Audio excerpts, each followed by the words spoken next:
at a later point. So this is lunch hour, and majority of the folks that are joining are from the Pacific time zone. Okay. Awesome. Thanks everyone for joining the multifamily investing speaker series.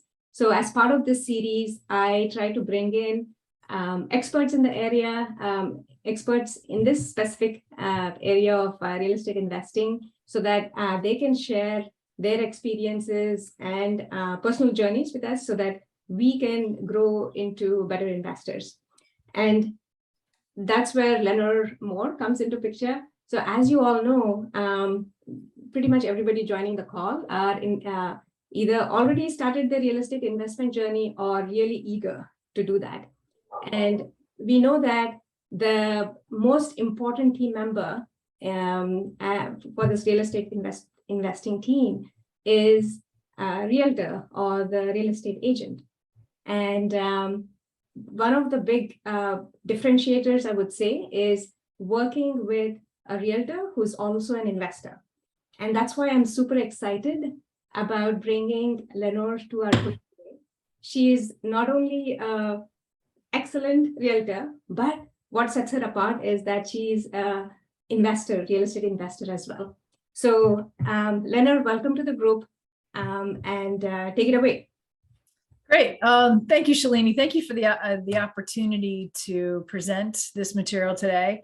I've decided, since most of the people in the room are real estate investors, and just a little bit about me, and I'll kind of walk you through the slides, but I'm both. I'm a real estate investor, and I decided to focus also as a realtor on only investors in investment properties. So I thought what would be interesting is, I gave this presentation once before and it was pretty well received. It's how I bought 11 properties in 2021. So that's the title. I'm going to share my screen here. Can we see my screen? Yes, I'm able to. Perfect. So in order to really appropriately speak to this topic, I have to rewind to 2020. So lots of things go into place. And it's one thing that I'm really cognizant of when I'm helping real estate investors, really, either if they're a new investor, to deepen that knowledge, or if you're a seasoned investor, it's always important to go backwards and figure out, how did I get here? So it started out with Tony Robbins. I had a couple Tony Robbins courses. I'm a big Tony Robbins fan, if anybody else here. Yes, love Tony. I made a decision to divorce, which actually created a bunch of new habits. There was one of the most important key people in my life was Chris Morales, and you'll see as I go through the presentation why. I had to have a huge mindset shift, and in order to really do what I was about to do that year, I needed to be solid in mindset. And so I had a lot of daily habits that I did to help me shift that mindset into an abundance mindset, into a gratitude mindset. And I also started a new company back then. I started BDGL Properties. So I had Pure Light Properties and Pure Light Reinvest, which is the realtor arm of my company. But I started a new company. And then it was all about financial intelligence and to really know my numbers. So all of those things really parlayed into how I got to where I am right now. So the timeline, just to give you a brief overview of that timeline. In 2016, I started Pure Light Properties, and I renovated 16 properties. I had some big losses in 2018 and lots of tears, but those tears were all about learning lessons. Now I look back and I say, thank you for those learning lessons, because I learned a lot about construction. I learned about running teams. I had 14 subs under me for one of my projects out in Watchung, New Jersey. And out of that, I became a realtor. And when I became a realtor, because I wanted to really understand the marketplace and the value of property, and to have another income stream, which was not working with investors or working with clients. I was really focused on Pure Light Properties and growing my business. But, sometimes we make a plan and then higher power laughs at us.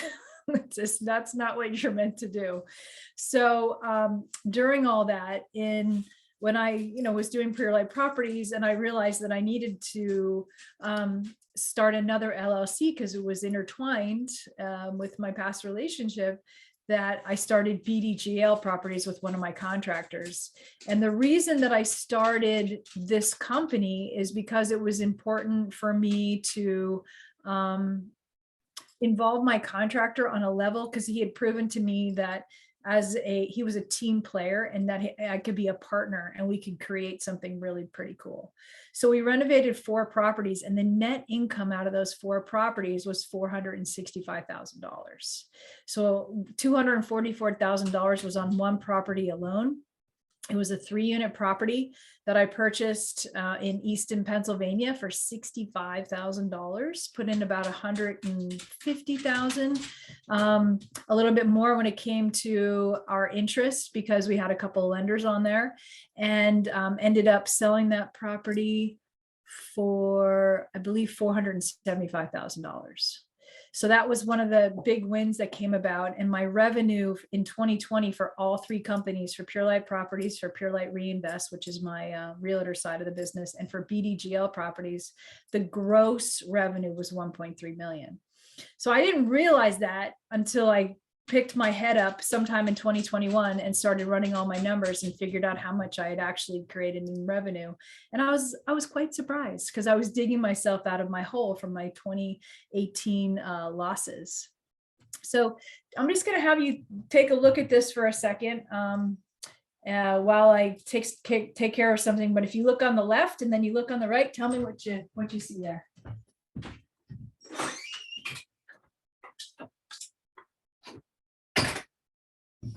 You know, on the left, this is the ranch that we bought. This is in Watchung, New Jersey. And on the right, this is what we turned it into, a 2-story colonial. So this is the kinds of renovation properties that I had developed into. And really, I love that side of the business. That was the kitchen in the same house. It was in the front of the house. I moved it to the back of the house, where there was a great tree line structure, and really created a huge great room. This room it spanned the entire house, and it had a fireplace at the end of it. This was the bathroom, you know, taking that bathroom in the top left to the bottom bathroom. What you can't see in this photo is behind this soaking tub is a giant window overlooking all trees and acreage. This is another house that I did over New Jersey. It's a Dutch colonial, but it wasn't really a traditional Dutch colonial. So we actually turned it into a traditional by adding the wingspan, by putting on the shaker, but keeping the original windows. If you notice on the bottom there, those are original 1920s Dutch colonial windows. I love this property too. You could see what we did to the living room. And that's, you know, that we redesigned, of course, the kitchens and the bathrooms. But this, ladies and gentlemen, is just floors and paint, if you really get down to it, and new lighting fixtures. Now, if you went around the corner, you'd see how I redesigned the kitchen.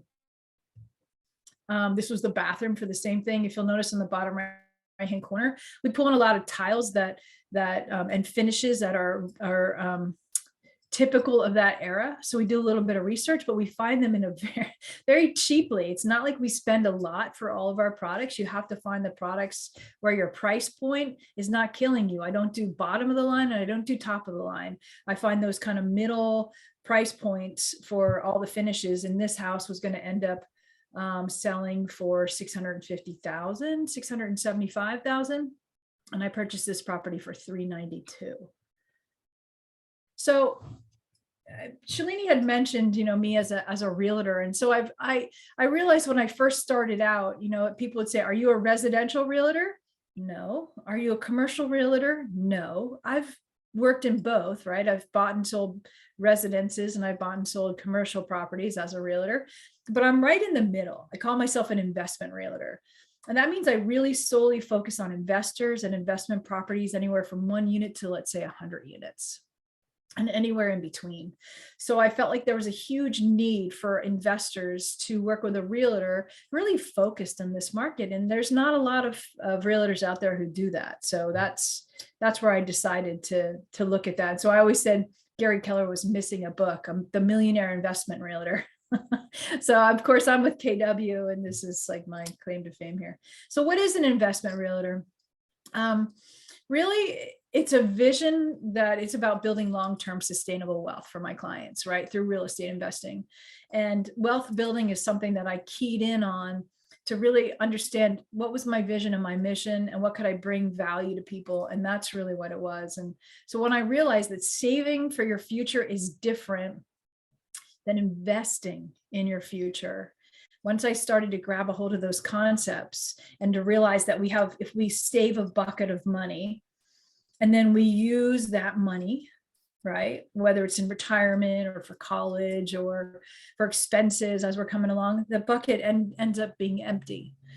But if we have a bucket of money where we actually invest that bucket of money and everything that bucket of money is kicking off as far as a cash flow, right? And we use that cash flow money to buy certain expenses or to invest more or to pay for college or to buy that new car, we still have our original bucket of money.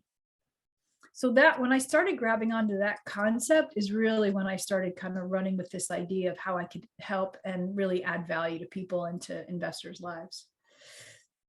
So remember I said that I needed to rewind to 2020, right? All of that happened in my life.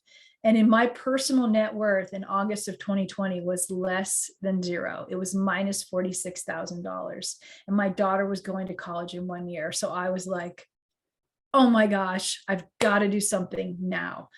And that's when I came up with this, how did I buy 11 properties in 2021? And key points here, if you're doing this alone, whether you're married or you're solo, doesn't matter. You can do this. You can do this by yourself, and you can do this with partners, and you can do this with a spouse. But I just want you to know I did it solo. So if I can do this, you can do it too. That's the one message I want to leave with you. And I never gave up. I just put my head down and I decided I needed to make some big changes in my life. And that's what I did. So one of the first things I started doing was create relationships with lenders, I'm private lenders. So I have private money lenders. So I can basically purchase a property without using any of my own money. And I established those private lenders and they trust me. So they'll give me 100% of the purchase, 100% of the renovation. And that's where I've developed those relationships too. And that's been critical.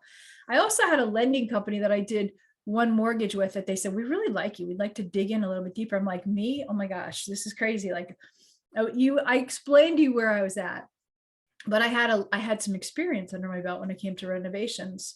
So when they ran all my numbers, they said, we'll give you 1.2 million. I was like, 1.2 million of what? They're like dollars to have a fix and flip line of credit. That was a huge, that made a huge difference in my world of having that loan and that availability. That allowed me to really buy some properties and to make some changes. Mindset, as we talked about, Chris Morales, my friend Chris Morales, who's like the key. He moved to Miami and he says, you need to buy a couple of my properties. And I was like, you've got to be kidding me. He's like, just listen to everything that I tell you to do and just do it. And don't listen to the noise. There's a lot of people out there who are scared, who are afraid, who don't have the risk tolerance that you and I have. And they're going to try to talk you out of it. But I'm telling you, if you stay with this and you stay calm and you run all your numbers, you'll be fine. So momentum happened, right? So momentum happened. And then I started these daily habits that I did. And then I have a lot of sticky notes. If I turned around my camera right now, you'd see them on my monitor. I will persist until I succeed. Easily, safely, quickly, and effortlessly. Money comes easily and frequently. I am the creator of my life, and I decide what I'm going to focus on and what is my one thing, right? And then I created my goals. So I have these sticky notes. That's a constant reminder of, come on, if I persist, I will succeed. Do I stumble backwards once in a while? Absolutely. Do I come up against a challenge and things that I'm like, I can't believe I have to spend more money? Absolutely. But I keep going. Persistence and consistency is the key to being a real estate investor, in my humble opinion. So this is my big why. I'm letting my dog in. Hold on a second.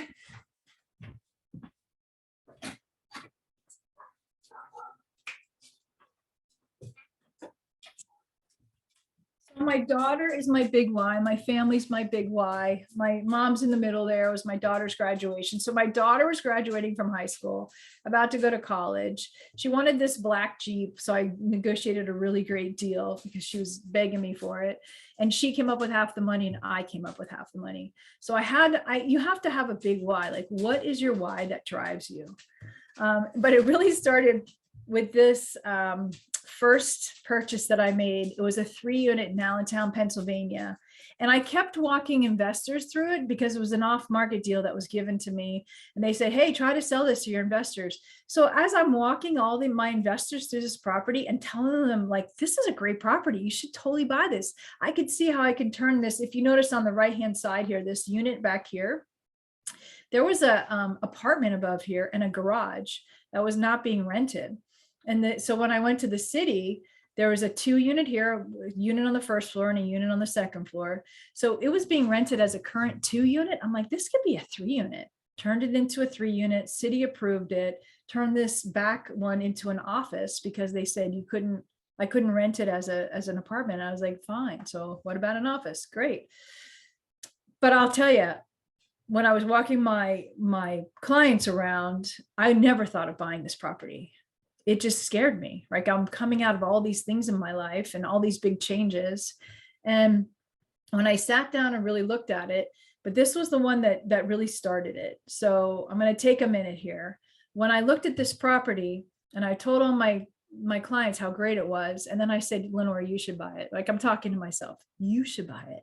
And I said, I can't, and then I'm like, oh my gosh, I felt like I was crazy. I was like, I can't buy this. I'm alone. I always had like a partner or somebody, my contractor. I didn't have him anymore on BDGL property. So I was like, okay, I just need a sign. So I said, if I knew that I could turn this back unit into a legal rented unit, the numbers work beautifully.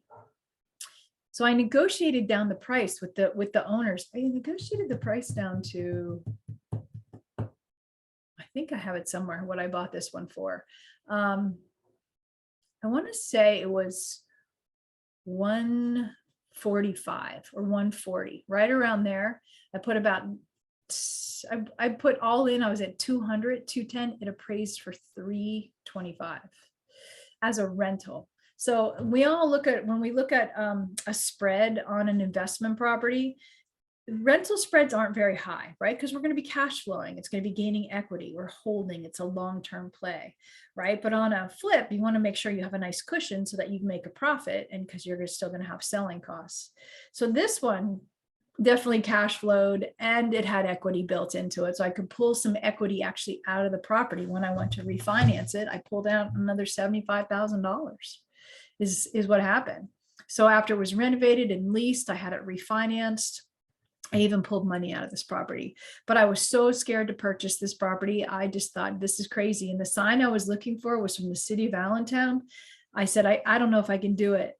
And then all of a sudden my phone rang at 8 o'clock in the morning. I'll never forget this. And it was the city of Allentown. They never call people. And they're like, hey, we made a mistake. If you're looking at that property, you can rent that unit above the garage.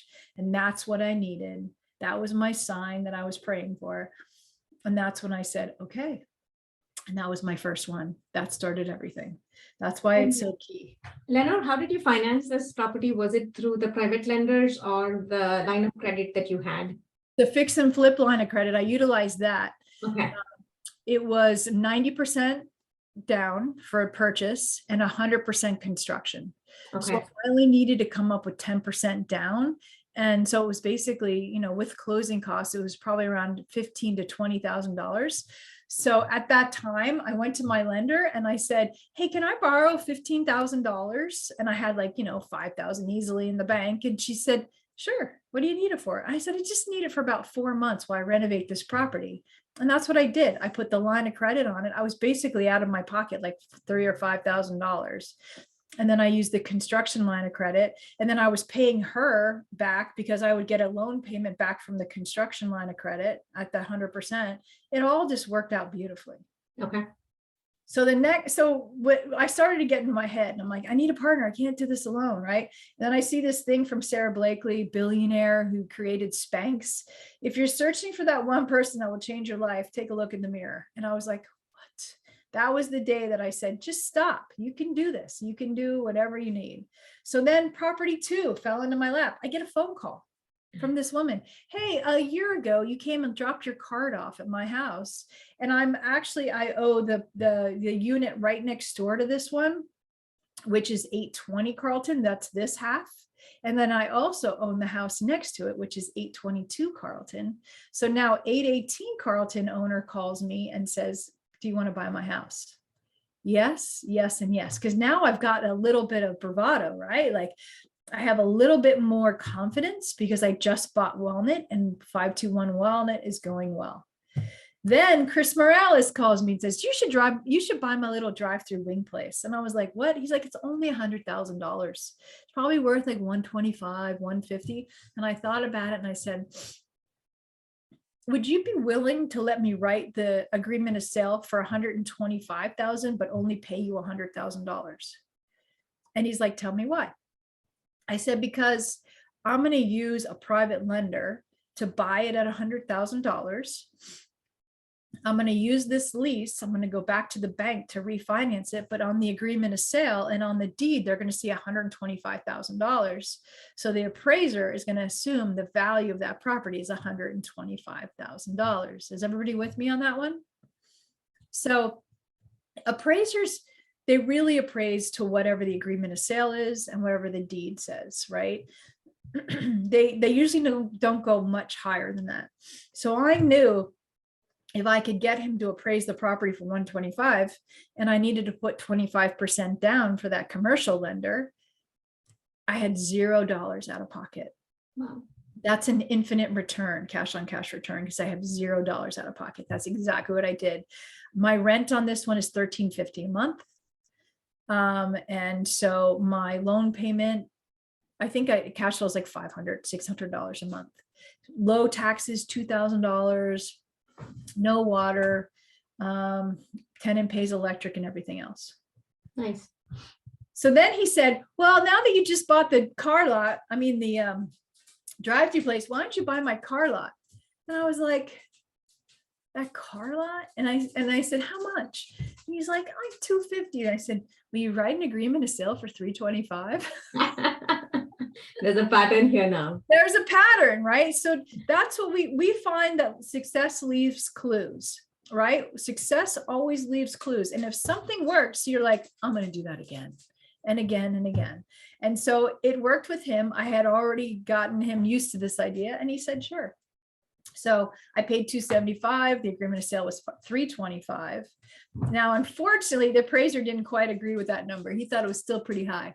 So he appraised it at $295, but I had enough money to come up and gap that. So I had enough money to gap the appraised value on that, which wasn't much. It was like, I think $15,000.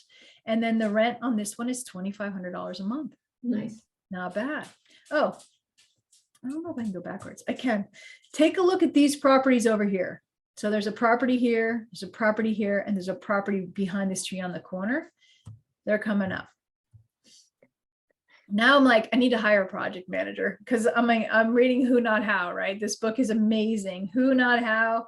I'm drinking out of my coffee mug that says every day I'm hustling, and I'm about to hire a project manager. I'm like, I need a project manager because I'm still working as a realtor, and I've still got, I'm not sure the time frame, 2021. I think I still have BDGL properties going too. So I was busy. I needed somebody to run all these properties that I'm buying, who's kind of me, boots on the ground and doing all the construction and making sure that construction is going through, paying everybody, finding tenants. So I did. I hired this guy, Alex. And right then I started Chris Morales. So across the street, the car lot is literally right next door. That was that big tree you just saw in the last picture. He goes, why don't you buy 1201 East 3rd Street? I'm like, I know how much he paid for it. He paid very little money for it. It was like a tax sale or something. And it's a 1 unit. It's a pretty giant 1 unit, but somebody had put an extra kitchen back here. He's like, this is a 3 unit. I'm like, yeah, I see it. I actually added a door right here. I made this hallway because City of Bethlehem requires all tenants to access the basement. So I made this doorway, the access to the basement, added a door here that goes straight up to the second and third floor. And then I have a unit in the back, and I turned this into a small commercial unit up front. And then in the back behind here is a garage that I rented for $350, and then a 2-bedroom apartment above the garage. Wasn't a bad purchase. Even I think I bought it for $200. Chris probably bought it for $80. He's making a bunch of, like, he stole it for $80,000. Here's the back of it. Here's the little 1-bedroom that I created out of the back. And then over here was the garage with the 2-unit. Then next door to that was 215 Hobart Street. I wish I had the now picture. It looks so much better. I actually created a front door, and I put siding here, and then there's a roof here. So you enter the building here. This has all been cleaned up, brand new steps all up and along here with a big top deck. And that one is this little box of a house. Like the property that you see, that's it. There's no other property. And that one, I think I rented for $1450 for a 2-bedroom. And I bought it for $80,000 maybe. Now mechanics. What was the source of that deal? How do I fund this one? No, how did you find it? That's a Chris Morales property. Oh, it is. He Okay. owned the car lot. See, now he and I like to play Monopoly, right? So he owned the car lot, and then he owned these properties right next door. And he Got said, I'm moving to Miami. I can't renovate them. Do you want to buy them? So we went around and around and negotiating. I probably paid a little bit more than I wanted to. I would have with anybody else, but it was such a great off-market deal, right? That I was like, okay, fine. So it took me a little longer to get these going, but this one's rented. This one is 1183 Mechanic Street. There's a parking lot right here that runs street to alley. And then this terrible little garage. So I'm going to turn this whole lot from street to alley into a 4-unit with a brand new garage. So it's a land play, right? I'm still getting $600 a month in rent, and I paid $50,000 for it, for this whole lot, plus the 4-car garage. Oh my gosh, I forgot about Atlantic Street. So I brought in a 50-50 partner on this one. This was another Chris Morales property. This one we shouldn't have bought, but we paid like $200,000 for it. I brought in a partner because I needed a strong construction partner. We needed to gut the house and redo everything. And so I was in this project for 8 months. I think I put $100,000 in, and I was acquiring money, right? So money was coming back because I was refinancing properties, and I had a little money in my pocket. So I put $60,000 into this one. And I had another lender that I had $40,000 on. I'm like, I'll just drop $100,000 into this property. We probably would have each walked away with about $75,000 because there was a lot next door that made it very interesting. And you could deed off that lot and sell the lot or build on it. So I saw a lot of potential. The partner I brought in, this construction partner, he's taking a lot longer. So I said to him at one point, hey, why don't you buy me out of this one? You can have it and keep it as a rental instead of flipping it. And he said, no problem. So he did 100% cash.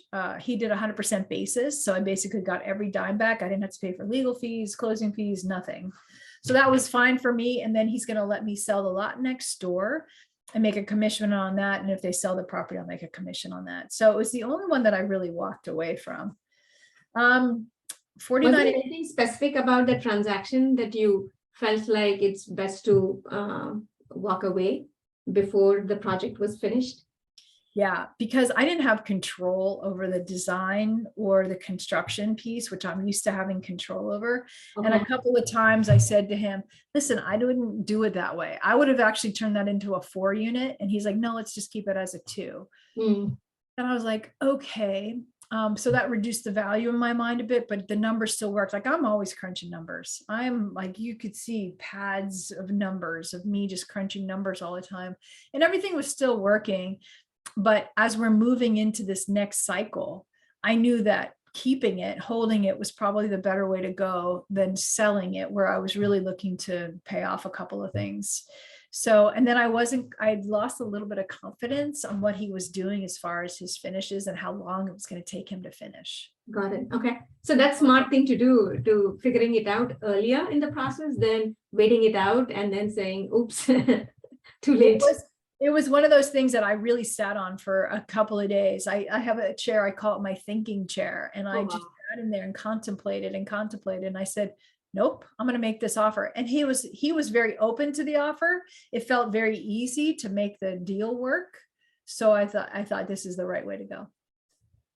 This is I was sitting in my office at Keller Williams, and one of the realtors walked up and said, hey, do any of your investors buy hoarder houses? And I got up out of my chair. Hoarder houses, like people who are hoarders. And so I got out of my chair, started putting my coat on. She goes, where are you going? I said, we're going to drive over to that house right now.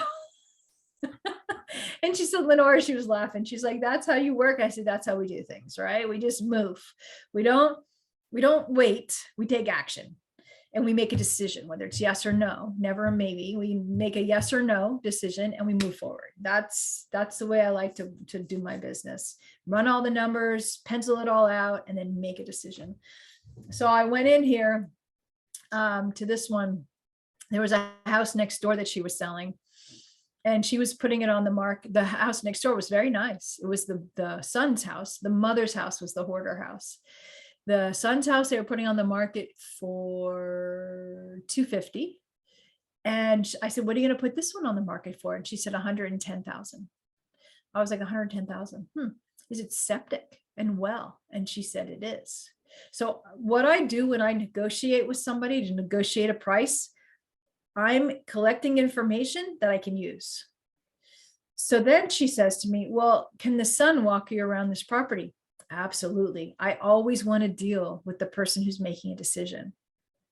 So as we're walking around the property, and he's like, he was so embarrassed. I mean, this room to the right is nothing. It was packed, ceiling, some rooms are to the ceiling of junk. And he goes, I'm so sorry. And I said, I don't even see it. I'm looking behind the wall. I'm looking for foundational cracks. I'm looking at the ceilings to see what kind of plumbing issues they've had, what kind of problems, like what are the bigger problems. I'm looking at the HVAC units. I'm looking at the electrical. I'm putting all these numbers in my head and knowing how much it's going to cost me to renovate this house. And it's not much as I'm walking around. So it's mostly cosmetic, like floors, paint, walls, maybe a new kitchen, upgrade the bathroom a little bit, but it's not a lot. So the key question I asked him was, so where's your mom? Is she okay? We've transitioned her into long-term care. So the sale of the house, who gets the proceeds from the sale of the house? Why am I asking this question? Why am I asking this, right? Because Shalene, do you have any idea why I'm asking this question? Who gets the proceeds? You're trying to find out who's the influencer, decision maker. If it's the son, then he's right there. Because if he's getting the money, he's going to want more money. But if the answer, which was the ding, ding, ding answer was, oh, it goes right to the assisted living facility. Oh. So I said, so you don't care how much this house sells for? He goes, I don't care. And I went, okay.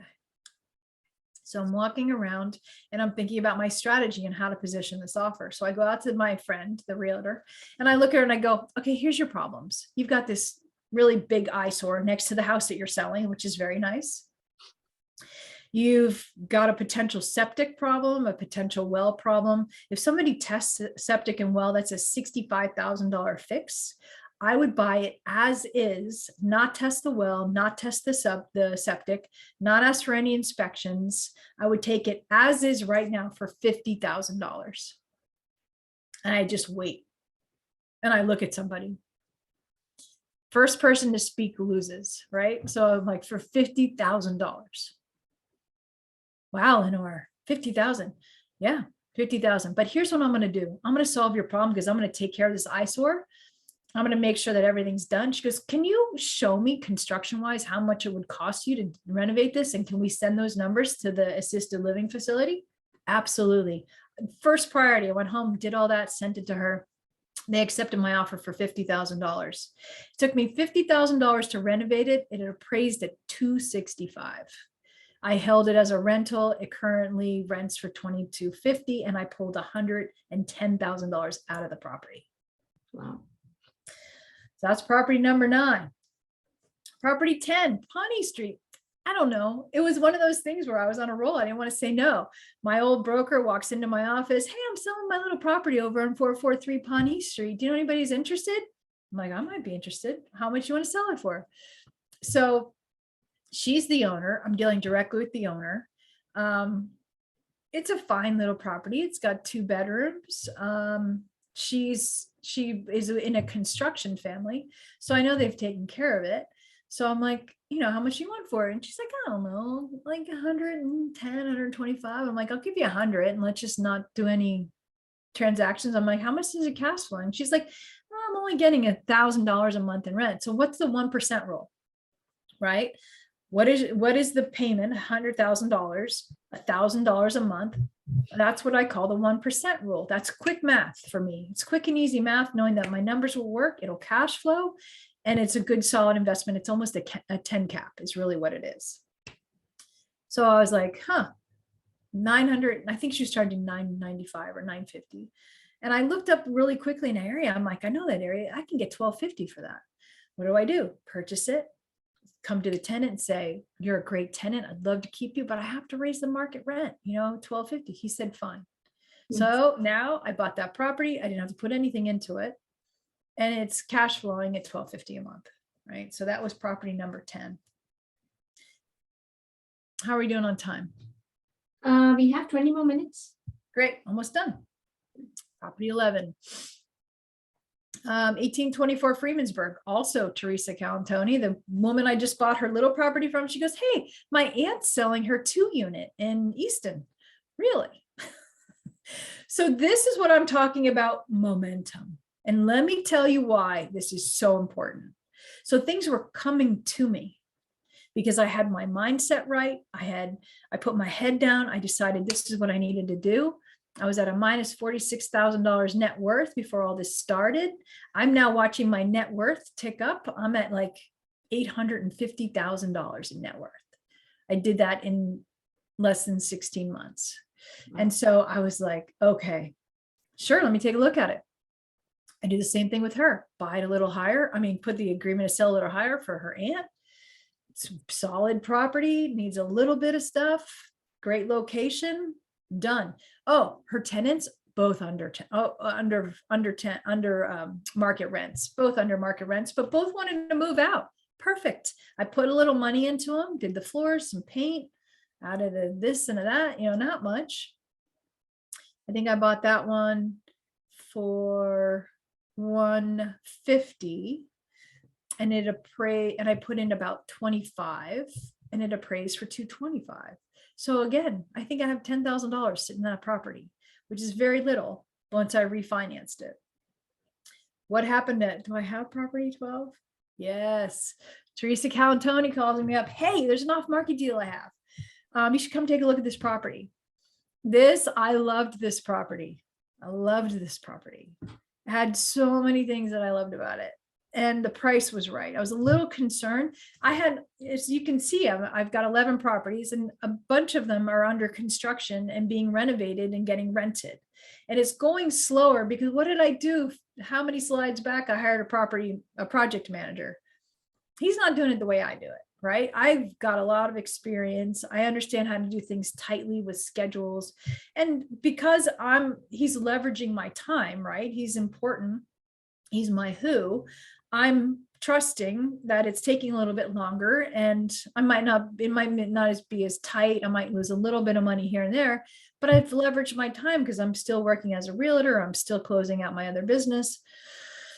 I go to him and I say, hey, I've got this great property under agreement. I put it under agreement.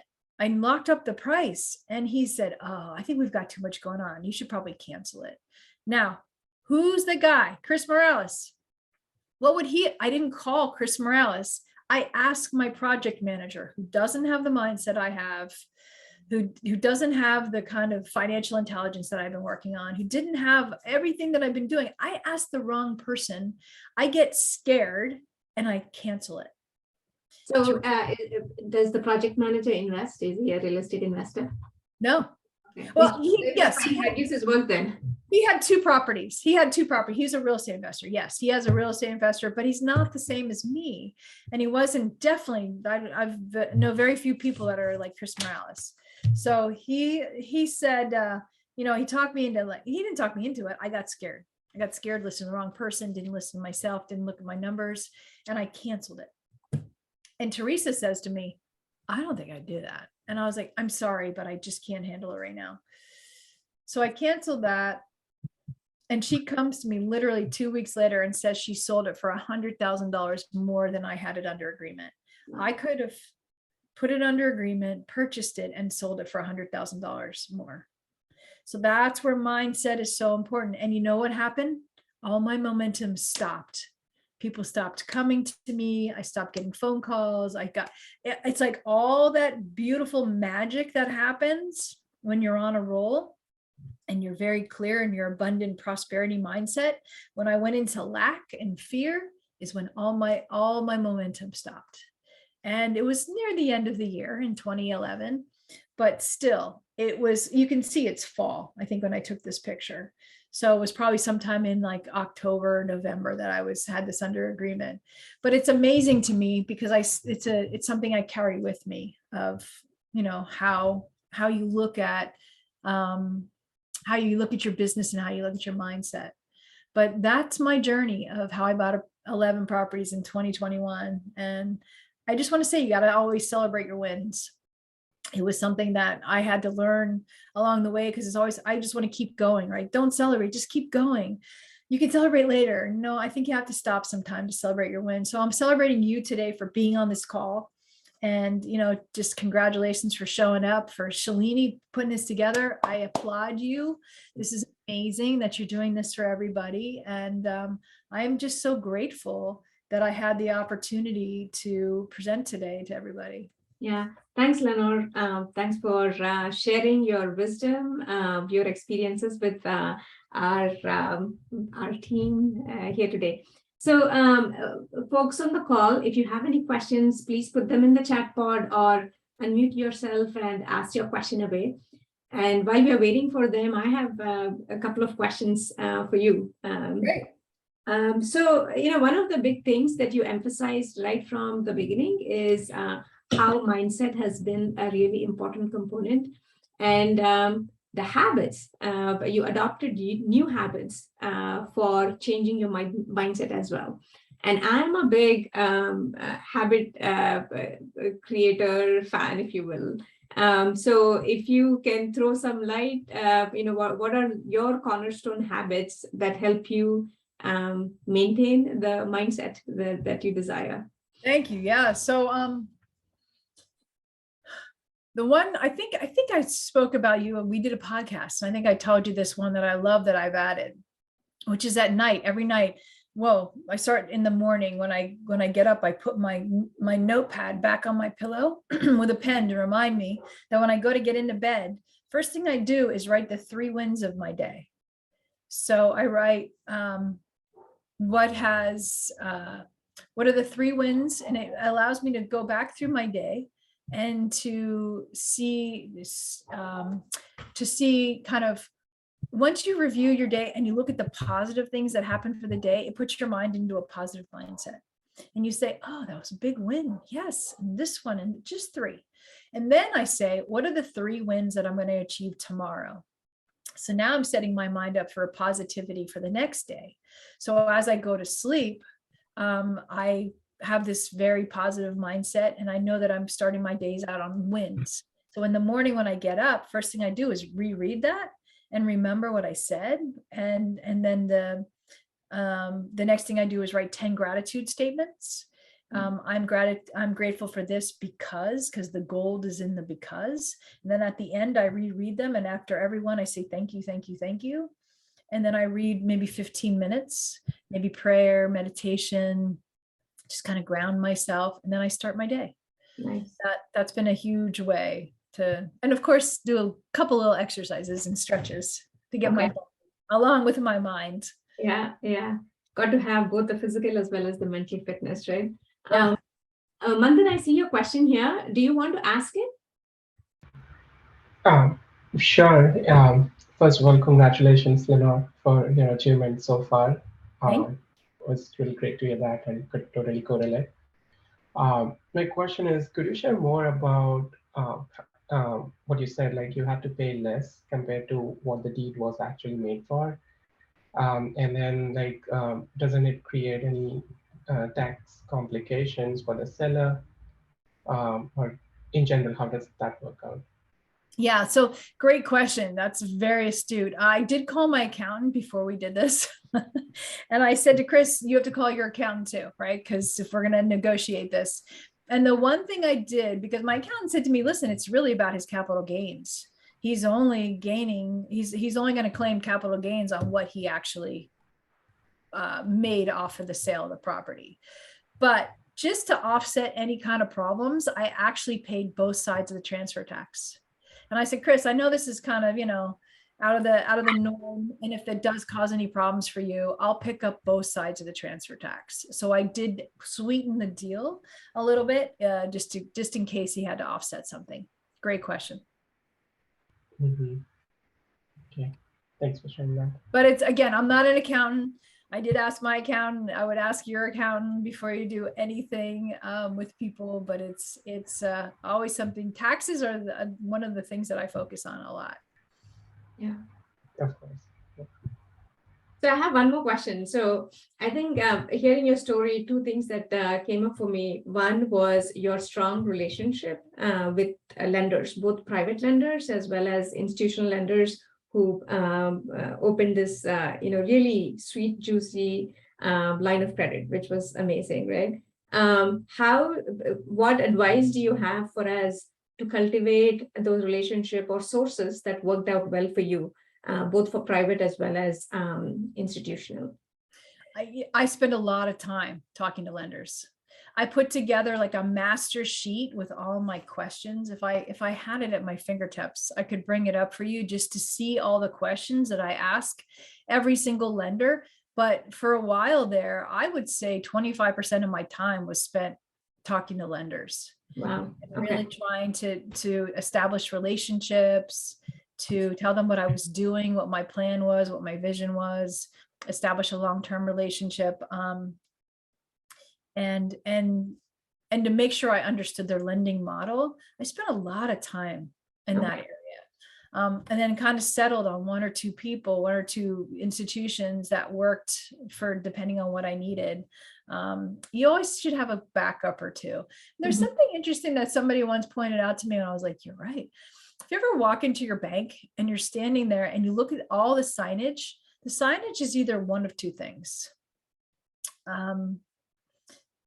Hey, we have, CD rates at this amount, or we have our loans, our loans are at this amount, we've got low percentage or low interest rates on our loans. You either see those messages or you see savings messages, right? So depending on whether the bank has a big pile of money, they want to loan that money out. And so they'll have signs in the bank to loan. But if they don't, if they've overextended and loaned too much, now they want savings. So now all the signs switch to savings. Okay. So you want to pay attention to what that bank needs. So sometimes when the bank needs to lend out money, it's going to be more favorable for you. Yeah. But if the bank's overextended, their terms change and their rates change. So you want to always have a bunch of relationships with different banks. So you're like, where are you at in your cycle? And then you can always negotiate with banks and say, well, this other bank offered me this. Very important question. Okay. And have you had better luck with, let's say, credit unions, regional banks versus national banks? So I have a credit union that I'm using right now for my commercial credit union, but it's a pain. It's a bit of a pain, right? I have to be a local lender with a local address. They wouldn't, if I want to buy something in New Jersey, I can't use them. It's only right here locally. They're not quite as sophisticated with technology. And sometimes they're like, well, you have to come into the branch for that. I'm like, really? But then there's the national lenders who have a different kind of perspective, but they're not familiar with your local market. Yeah. So I, again, think it's important to ask the same questions of both and make sure you have your spreadsheet of all your questions. One of the main questions you want to ask if you're flipping a property, and I learned this the hard way when I used a hard money lender to flip the first couple. The way it worked was it was, I think 80 to 90, 20 or 90, 90, 90, 10 on the purchase and then 100% construction. So I did the first one and I would pull down. The way it works, right, is you pay for the construction costs and then you call them up and you say, hey, can you come review my site? And this is the amount of money that I spent. And then they give you that amount of money. You go to the next one. I hit a milestone. Hey, can you come out and give me my money back? Sure. Mm-hmm. So that worked great, right? And I was paying interest on that money. When I did my big projects in New Jersey and I got my hard money lender and I pounded them away on rate and terms, what I didn't ask them is, does the interest accrue on the construction side $1 or as you use it? Mm. And so I got totally burned because I had a huge construction budget of 120,000 and I was paying interest the entire time on the full 120, even though I wasn't using the money. So they said, we've earmarked this money. We're not using this money. Therefore you have to pay interest on it. Okay. So it was a huge question that I learned to ask. Am I paying interest only in the money that I'm just borrowing? So big tip. Thanks for that. And last question from me is, we've heard the name Chris Morales quite a bit. So how do we, and he's been sort of like the, lifeline for you in terms of deal flow, getting the deal flow. How do we find, I don't know how he came to be in your world and any suggestions for finding good sources for deal flow? So I'm a GoBundance member. You're a GoBundance member. And one of the reasons that I joined, you have M1, look up M1 in your area. M1's a fantastic group. There's like March to Millionaires, right? It's their group and you come into some really great people, but it's important. I always say, we're the sum of the 5 people we surround ourselves with. And I do a lot of networking. I meet a lot of people. And I was out with my friend Kathy Taylor one day. And we were in a coffee shop and she's like, hey, do you know Chris Morales? And I'm like, no. And we met each other and we just totally hit it off right from the beginning. And he says, I'm a real estate investor. I'm like, oh, I'm a real estate investor. And I said, let's have lunch. And that's how it started, Okay. And we just started that relationship. But I think it's super important to surround yourself with people like you're doing this. You're up-leveling everybody's skill set, mindset, being introduced to concepts and to people, but you've got to find those people who are constantly pushing you outside of your comfort zone and just saying, okay, I know you're uncomfortable, but your numbers work. Is this fear or is this real? Is this just something that you're afraid to move to the next level? So that's how I look at it. So everybody should have a Chris Morales. Okay. Awesome. I'm just checking the chat board to see if we have any other questions. Yes, somebody. Crystal, do you want to ask your question? Yeah. Hello. Can you hear me? Yes. Hi, Crystal. Yes. Hi. Thank you for sharing your story. It was really great to hear the journey from, very beginning to now. I was wondering about, for those of us who are like brand new to real estate investing, don't have our, real estate licenses and just really brand new to this and wanting to get started. What would you recommend, because it is a journey, like what would you recommend for like first steps? And especially given that the, interest rates now are it's a different landscape now compared to like 2021, like the rates are much higher now. So that I'm sure influences these investment decisions and planning. So just wanted to get your thoughts on kind of for newbies. It's a great question, Crystal. I wish I had another 10 minutes to unpack it for you, but I'm going to try to be brief.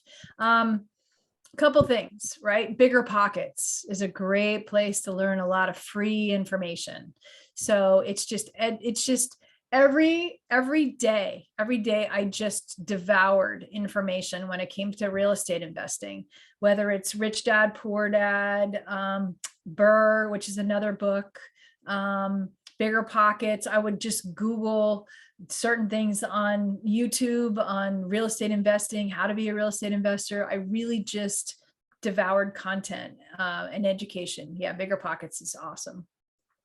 And then I call myself the original investment realtor, right? You want to find a realtor who's an investor themselves, like Shalini was talking about in the beginning, and you want to align yourself and say, here's my goals, here's what I plan on doing, and have that person help you map that out and to really understand what you need. And then they should have some resources. I have lender resources. I give those to my investors. I have property management resources. I have contractor resources. I have so many resources. And so finding that realtor who has that kind of experience. And so just my little plug for my course, I've created a course called the Investment Realtor. You actually get accredited for this course, and so I know that there's a lot of realtors out there that could use a lot of education. So my course is, it's pretty extensive. It's a 12-week course, but you really learn a lot about how to work with investors and investment properties. And so my dream is to have a bunch of investment realtors across the country who are certified and have gone through my course so that they can work with people like you, Crystal, and make sure that they can help you map out your goals and to help you really get there. That's really my biggest piece of advice to you. Two biggest pieces of advice is just as much experience as you can from education and your own education, and then finding that right realtor to help you on that path. And Bigger Pockets is also a great resource, Crystal, to find realtors, especially investment-focused realtors. And we can't wait, Lenore, for your course to come out and more investment-focused realtors to be out there to help us, people like us. Yeah. That would be great. I mean, and just be careful with Bigger Pockets, because I think they're paying for that. So it doesn't necessarily mean that they are, investor friendly. So you want to have questions. Yeah. Make sure, how many properties do you own? What's the difference between a cap rate, cash on cash, and like cash flow? What are those three differences between those terms? What do they mean to you? If they stumble over any of this, they're not your person. To ask them, what do you think about a turnkey as opposed to a value add property? You ask those couple of quick questions for them, and they stumble over them or don't have the answer and don't sound intelligent in their answer, find somebody else. Awesome. Thank you so much, Lenore, and thanks everyone for joining the session today. I will be sharing the presentation later, and if you have any specific questions, you should feel free to reach out to Lenore. She's been great, and that's it. Thank you so much. Have a wonderful rest of the day. Thank you, everybody. Thanks, Shalini. Thank Thank you. Have a great day. Bye-bye. Thank you so much. You're welcome. Have a great day.